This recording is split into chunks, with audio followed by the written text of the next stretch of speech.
Active Radio. Plus proche, plus de hits. Active Radio en direct de la start-up et dans le pré avec Janie. Janie, alors on retrouve Séverine. Je te laisse avec notre invité pour découvrir un petit peu le thé. Hein, c'est bien ça. Surtout que c'est pratiquement l'horaire. Hein. C'est l'heure, mais on boit du thé à toute heure, hein, finalement, Séverine. Hein. Tout à fait, matin, midi et soir, surtout avec T'Expérience. Hein, c'est pour tous les moments de la journée. Donc, Alors peut-être nous rappeler votre participation justement à cet événement, la start-up est dans le pré. Et là, vous avez une diversité de présentations de thé, mais qu'est-ce qui vous a sensibilisé ? Vous êtes déjà passionné par la boisson du thé ou... Bon, la genèse de l'événement remonte donc à environ un an. J'ai rencontré donc à cette époque Mathieu, incubateur à Saint-Dizier, qui avec la volonté de vendre du thé, et c'est vrai qu'on a développé un projet un peu ensemble et l'idée notamment de développer une marque de thé. Donc l'année dernière, j'ai participé à la start-up et dans le pré où j'ai proposé cette idée. J'avais notamment développé l'idée d'une box, un abonnement qui pourrait être reçu par des gens avides de découvertes tous les mois.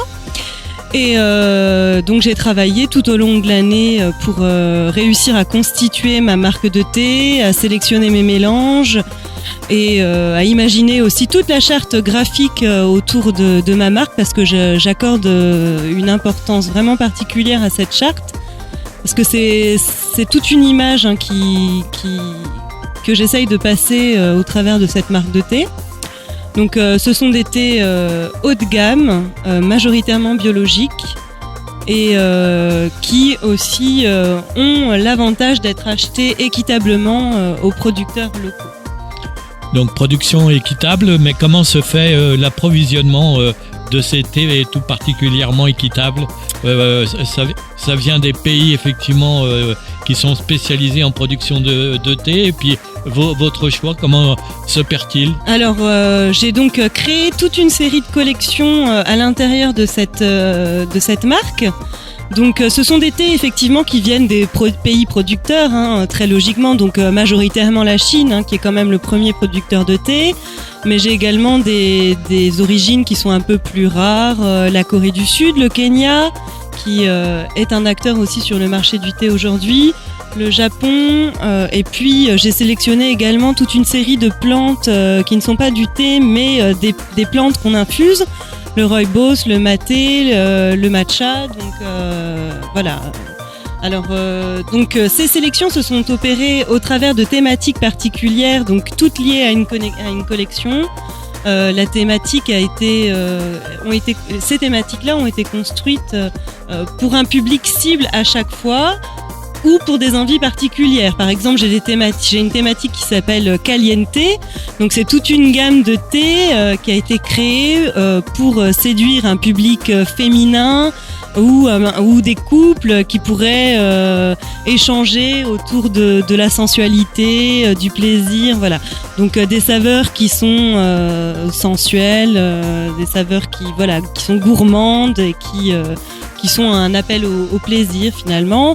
J'ai d'autres gammes comme Boosté, qui là sont des thés qui donnent plutôt de l'énergie, donc à destination des sportifs, etc. Je vais pas vous détailler la totalité des collections, en revanche vous laisser mon site internet où vous pourrez tout découvrir, donc www.texperience.fr. donc T'Expérience, c'est comme ça s'écrit sur le sachet de thé, TXPERIENCE.fr. Voilà. Vous avez créé vous-même justement la charte graphique de la présentation de vos produits de thé. Ouais. Voilà, tout à fait. Donc j'avais vraiment une idée en tête, c'est-à-dire que je voulais rapprocher ma marque de l'univers de la décoration scandinave. Donc j'avais des couleurs en tête, des idées de mise en forme pour mon site, et donc l'idée aussi, c'est plus tard de me développer sur un secteur au-delà du thé, de produits dérivés liés au thé. Par exemple, j'aimerais, dans l'hypothèse, créer une marque de bière brassée avec du thé, pourquoi pas pour les entreprises un jour, créer des espaces thé expérience où on aurait un espace de confort, de repos, et la possibilité d'avoir accès à une théothèque où on retrouverait une sorte de... Bien belle appellation. Bien belle appellation, Théotech. Donc diversifier vos produits et pourquoi pas des produits de beauté issus effectivement du thé. Tout à fait, oui. Là déjà, je suis à la recherche de fournisseurs qui pourraient me permettre effectivement d'inclure du thé dans mes produits. Voilà. Très attractif parce que vous avez utilisé le mot sensualité, mais vous avez aussi parlé de sportifs. Tout à fait. Donc ce sont des consommateurs de thé sélectionnés, ouais. Oui, des sportifs, des gens qui ont une perte d'énergie au cours de la journée. J'ai des boissons comme le maté, c'est la boisson, je ne sais pas si vous connaissez, c'est une boisson qui est connue pour être la boisson d'Antoine Griezmann, qui boit ça apparemment toute la journée. Qui lui permet de marquer des buts. Alors, voilà, donc... voilà. Et donc à aujourd'hui, après une année d'expérience, un mot justement sur l'innovation de cet événement, la Startup. C'est la 3e édition, vous avez vécu la 2e l'année passée, donc l'innovation. Déjà, c'est vrai que c'est un formidable moyen de rencontrer des gens, de aussi se conforter dans la possibilité de réalisation de son projet, parce qu'on est entouré de gens qui sont positifs, qui sont là pour vous accompagner, qui ne font que vous donner l'espoir que ça peut marcher. Et ça, je pense que pour tout créateur, c'est essentiel de sentir qu'on est soutenu et qu'il n'y a pas de barrières, que les barrières finalement c'est nous qui nous les imposons. Et là vraiment on est entouré de positifs, donc c'est vraiment, je pense, pour les gens qui souhaiteraient entreprendre, un tremplin formidable. Un bien bel exemple. Une dernière question, peut-être le soutien des partenaires a fait que ça vous a permis de réaliser effectivement votre souhait de concrétiser votre projet? Le premier soutien, il a quand même été effectué ici au sein de la pépinière, au sein de l'espace créateur d'entreprise, parce que l'accompagnement qui est fourni est quand même le soutien primordial. C'est vrai que quand on débute, on ne sait pas où aller, on ne sait pas qui il faut aller rencontrer, on est tout seul. Et là, l'incubateur, voilà, il nous dit étape par étape, tu vas voir demain un comptable pour voir si ton projet est viable. Le lendemain, tu vas voir l'assurance. Voilà, il est véritablement là, l'accompagnement. Mais c'est vrai que ici, ça permet déjà de rencontrer des gens, de se faire connaître aussi, hein, mine de rien. Pourquoi pas de trouver des financeurs pour les gens qui ont la chance de gagner, rencontrer des gens qui pourraient les accompagner aussi financièrement. Voilà. Moi, ça n'a pas été mon cas.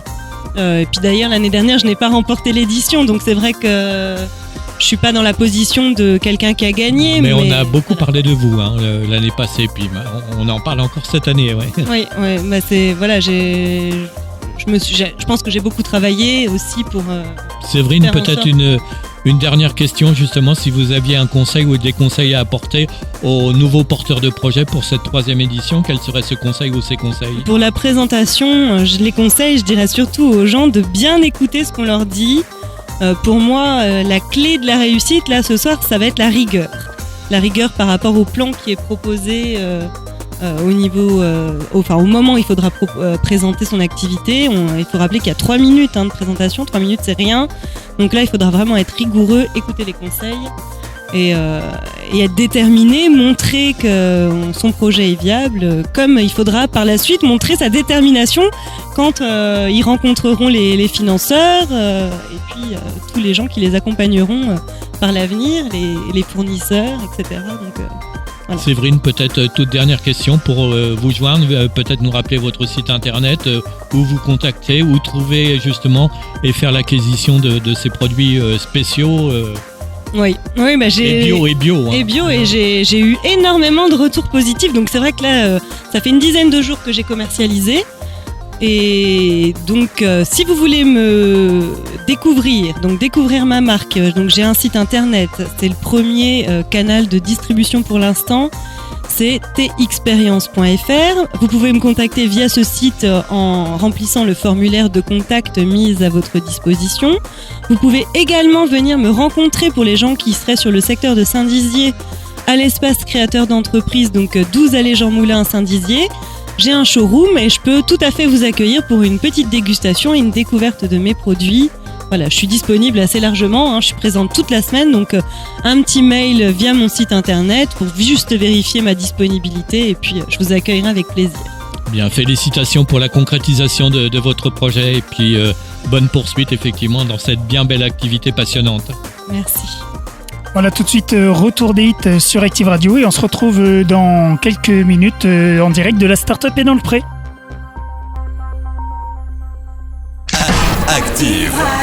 Active Radio.